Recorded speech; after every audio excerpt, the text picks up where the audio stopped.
Okay, so this might be one of my more unattractive videos because I'm just gonna hold my phone. We've been in internet no man's land, and part of it is the problem that went on with the whole country, and then part of it is just our room.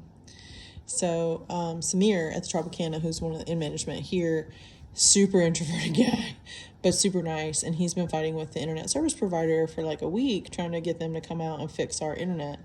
But he brought us this, and I just turned it on and hooked it up.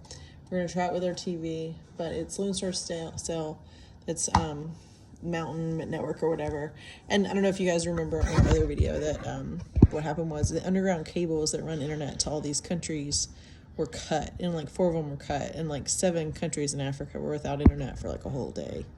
So a couple other things other than my beautiful internet, because Jeremy and I have been like, so maybe we should play cards. We do have our Nintendo thing, our game stick, but he didn't want to be in the video tonight, but he's not down. Okay, so I want to show you guys this. This is mahogany. So my friend Emmanuel, who actually has been selling on the beach, he had a medical bill to pay for one of his kids, so he's been coming to the beach more. He does have his own shop. He's a carpenter, but he made this mahogany chess checkerboard set, and it's beautiful. Like, I don't think you guys understand how pretty this is.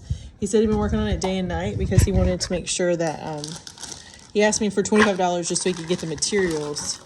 So it's a $200 chess set. Actually, it was $250. But I just want to show you guys these chess pieces. And like, I'm probably too tired to really, but okay. This is an elephant. All right. This is the knight. So that's the bishop, the knight. Ah, that's another elephant. I'm going to show you guys so that's the dark ones. And Montana's going to be super excited. Okay, here's an example of a pawn. All right, and then here is king. You're going to find the queen. But the bishop, he made in the shape of a giraffe. So I really liked the giraffes and the elephants that he had. Check this out. But it's like, it's a chess set. And it's gorgeous. And so I really, while I'm here, I just, because of my noonday connection and because my feelings about humanity in general, I just really want to try to sell some of these things that these artisans are making to some of you guys. So I'm probably going to create a little Facebook group or something so you guys can see them better. But like this necklace, so we're at the orphanage today. I had a matching bracelet. My oldest Liberian daughter was wearing my bracelet, way too big for her. She had it on when I left, and I didn't take it back from her. She didn't really ask me for it. It was like she was kind of waiting for me to ask for it. Like, she would have given it to me, but it was just still kind of, so I don't know. But the internet management here literally just brought us internet, and that's exciting because, you know, we're bumming Netflix off some guy named Ernest. Here's another pawn. So my kids love to play chess and immediately started playing chess. We got this right as we walked in the door.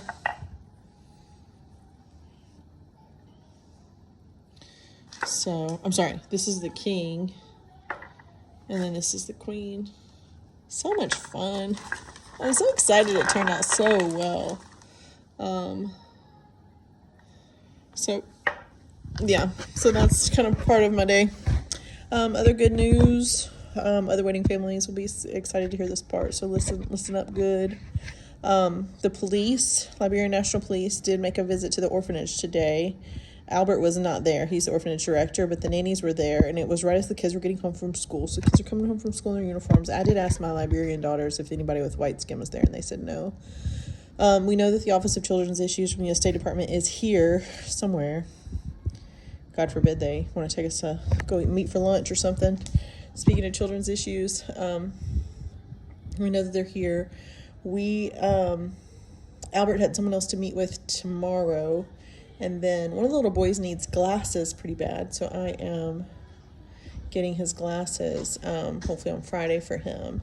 It's kind of a weird thing he has. It's a nystagmus that I don't think that anyone was really noticing, because when kids do not make eye contact a lot with adults, and he is just kind of a hyper kid anyway, but not in a bad way, just in a busy, 5-6-year-old way. But when you really look, I noticed he was getting really close to me, and I think Carrie Bruce noticed as well. He was just getting really close to us, And then when he was coloring, it was like he was holding the paper really close, and I looked really closely at his eyes, and he has a horizontal nystagmus, which in the States we at first addressed with glasses. He doesn't appear to have had any head trauma. I don't know if he entered the orphanage with this problem, because even when I was trying to show it to the director, I was like, hey, look at his eyes. Is this new? And he would look up at him like this, and it stopped. And I'm like, he's never noticed. So, but he was, when I showed it to him, it was like right away, you can fix it. And I talked to Jimbo about it. I'm like, can we just sponsor this need, or, you know, can I just fix this while we're here?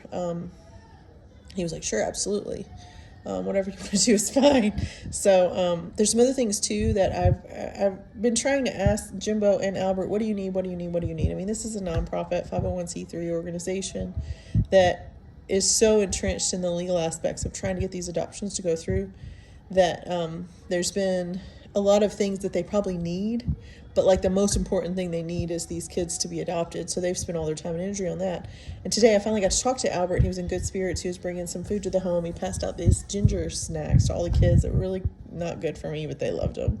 I was like, whoa, that's got a kick. It's like ginger in the beginning, and then it was like, whoa. So, but I got him to say a couple things. So the first thing I want to say about waiting families, Albert met with them today. The Liberia National Police were at the orphanage today. They had a great talk with all the nannies. They're really focusing on throughput processing. They want to know for sure the steps that Small World takes to make sure that it's not a lot. Okay, sorry for that little pause there. They were coming to check and make sure the internet was working. I really recommend the Tropicana. I mean, they're pretty amazing with what they have to work with. They maximize it. So we see progress. The Liberia National Police were at the orphanage today. Albert's talked to them extensively. He's talking to someone else tomorrow. There were letters, like Jeremy talked about last night, that went out to all the different agencies. So we're hoping to see something. But I did talk to Albert a lot about what the orphanage needs. We need to paint the interior wall. It's like a fence, basically. It's like a prison wall. But it's been weathered, and the paint, we're just going to paint it. It's like a cream or off-white. The paint actually keeps the wall from breaking down. Obviously, it'll be prettier, but before the rainy season comes, it needs to be painted. So if you guys want to throw in on paint, that'd be great. They need a deep freezer as well, and now that they have electrical stuff that's a little more reliable, they can run the oven and they can run a deep freezer. So that was a problem before. The other thing we really want to do is get them solar dependent instead of like current. They call it current here, electricity dependent, because the power goes out all the time and it fries all your stuff and it's difficult. So what we need is for them to have solar power. So I'm going to have Albert show me some things tomorrow on the solar panels. He wants 3 more lights. They're like sets that we could get, and then some more battery cells and another panel to power the home, because we really just don't want it dark, especially at night. There's a security guard there, but we just want to be able to see what's going on, just for the kids' safety and the staff safety, and just so they can keep an eye on all the kids. You know, these kids are rambunctious. They're in like a compound, basically. But we're happy because I've been wanting to paint that wall, man. I've been wanting to buy some paint. But I think it's good that Albert is to the point where his conversations with me are not so like, I'm doing my best to help your family. Like, I didn't want him distracted from that at all. I'm doing my best to help your family. Now he's to the point where he's more like, I'm doing my best. But I feel like it's moving forward so we can start to look at other needs. So that is that. Again, today is day 80, and we're going to go for a family swim in the morning.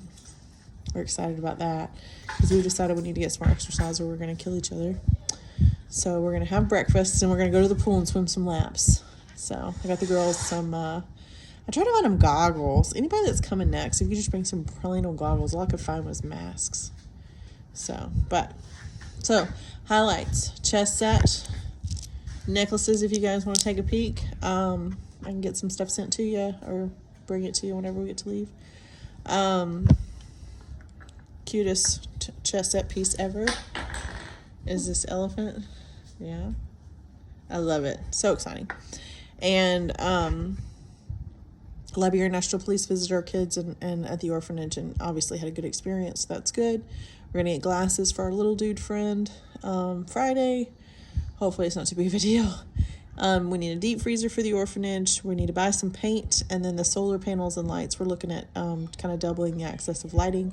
The good thing about the solar lights and panels, if they ever move to a bigger facility, which is kind of a dream of Albert, so they can have more like a bigger field with kind of a grassy area to play in, a bigger playground facility, and like a study area, like not just a gazebo outside, but like a real playroom area that's a little more accessible. That's kind of a dream of his, to kind of get those facilities upgraded. So if they do that, they can take all the solar stuff with them. So, and the oven that we bought was only like $200. And they used it. I gotta say this too. My daughter's birthday is in 5 days, and I had told one of the nannies her birthday was March 25th, and I'd wanted her to bring like pizza or something. She wanted to celebrate there, but I think she thought that I said March 20th, which is fine. So today we arrived to the orphanage, and we were greeted by all the kids singing happy birthday to my oldest child as she gets out of the car, and this heart-shaped cake that I will put a picture of it in here. I'll see if I can pull just the audio of the of them singing to her, because it was like happy birthday song, and then it was like a we wish you success song to the same melody as happy birthday. So it was a very exciting day. I think we were really blue today on the way to the orphanage. We're just a little overwhelmed by the fact that we've been here for 33 days now. Haven't seen a lot of movement. Jeremy is actually trying to figure out if he can work from here. He may have to fly home and to get a couple job interviews, and then maybe grab the Starlink from our neighbor Paul that offered it to us. But yeah, it's again the wave of every 3 hours, but we're doing better now than we were 12 hours ago. And I think the lowest we probably got was probably last night before we went to bed. It was just like, can't watch any TV. Like, we just couldn't veg out at all. There was no moment of like, couldn't watch our shows or anything. So, and like something about just watching even reruns of like Friends reruns is like just relaxing, but like we couldn't even get our act together enough to do that. So even though it's downloaded on our iPads, you got to charge them. So there's just been a lot of swing of emotion, and I don't make any decisions based on my emotions, and I definitely don't make any decisions based on fear. I acknowledge fear. There are times that I'm very fearful about lots of things. There are lots of times that I'm very emotional about lots of things. But, I mean, the facts are unchanged. The facts are that we're here. We have been told by multiple reliable sources within the legal department, child welfare department, both the U.S. and Liberia government, that we're very close to the next phase of our adoption where our kids can live with us. And there should be no barrier to us coming home after that, just a few short weeks after that. But we have been in that holding pattern for a while. But they're still our kids, and we're not going to leave them here. I mean, unless Liberia makes us leave, we're not going to leave them here. So whatever's within our power, we're going to do. I appreciate the encouragement. I think when we do like a doom and gloom video of like 2 or 3 minutes where I'm just super sad, and then I'm honest about that with you guys, and Jeremy's frustrated and honest about that too. You may not think that like your Facebook comment or your sharing of our post or your heart or your little emoji hugging a heart, all those little comments and reactions, they really do keep us going, because there's times that we're like, what are we doing here? Like, it's kind of a claustrophobic feeling of like, we're so far away from what we know. And that is something that we surrendered, that we felt like God was saying it was okay to surrender our comforts and our I guess what we believe to be our certainties, and then surrender those just to meet our kids. And that was just step 1. And so step 2 is to do everything we can to stay here until their adoption's complete. And step 3 is to come home. So in the meantime, I do hope that I can support some of these artisans here. I mean, the fact that this guy, like, we talked about this on Sunday, and it's Wednesday, and he hand carved this entire chess set. I'm like, you're done? And he was like waiting at the beach and like waving at us when we walked in.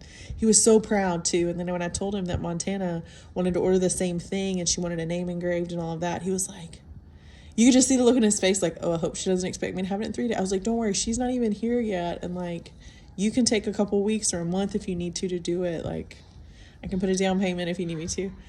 But like the look on his face was like relief, but a little fatigue because he's like, yeah, I really did. I worked day and night. So he definitely earned my business, earned my trust. And I hope that I don't want to give him anything for free. He's not looking for charity, but he is looking for more of a business relationship of if you know people that are coming to Liberia that would like some handmade. And he can make anything. He can make furniture too, but like, I gotta just hold the elephant again. You guys don't understand how much I like elephants. Like my spirit animal is probably more like a mean grizzly bear, but like I really strive to be an elephant because elephants are a lot better than grizzly bears and they work on a team. So like my goal is for my spirit animal to be an elephant, but my reality is that we just tell the bear to stay asleep, choose to be the elephant. But these are my new chess pieces and I love them. I'm gonna have to remember how to play chess now. My kids do know how to play chess. My 7 and 10-year-old were going at it immediately, like on the couch. I was like, don't lose my pieces. So I guess all in all, especially now that the internet's on, today's a good day. So I'll see you guys tomorrow. Bye.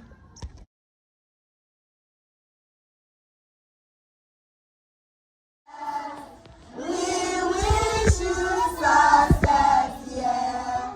Happy birthday to you. Woo! Thank you, Esther. Thank